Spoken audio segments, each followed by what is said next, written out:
All right, so we definitely know where you stand with tech, with your big three: robotics, climate, and space. But I want to switch gears a little bit with the earnings season. Last we spoke, they were good, but it seems that big tech kind of dropped the ball. Yes. So how do the numbers look now? Right. Yeah. Big tech dropped the ball and the earnings are still great. That's the beauty of it, right? It's big tech disappointed mostly because there's a slowdown in cloud. So Alphabet had a slowdown in cloud. The advertising business also didn't do great. Amazon had a slowdown in cloud, but its e-commerce business really accelerated. It really did well in the quarter.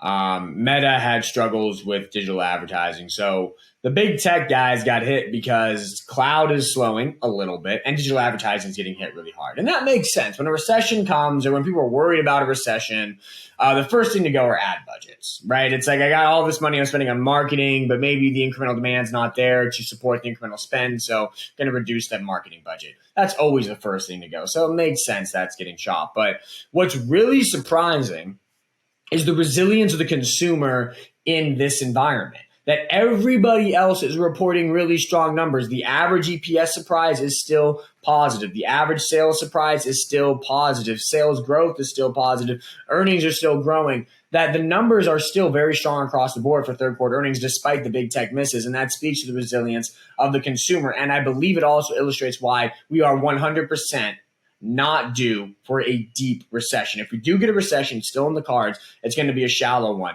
And that's because the consumer is so freaking strong. Like, so freaking strong. Context. '08 happened. Scared the living daylights out of everybody. Everybody was freaked out, biting their nails, burning holes in their carpet from praying so much they weren't going to lose their mortgage or going to lose their home. People were freaked. It left deep scars. Deep scars. Those deep scars resulted in a consumer, in a household, an American household, that was very prudent and frugal with their finances for 12 years. 09, 2010, 11, 12, 13, 14, 15, 16, 17, 18, 19. The personal savings rate in all of those years was above normal. We had 12 consecutive years of above normal personal savings rates in the United States. Then the pandemic hit.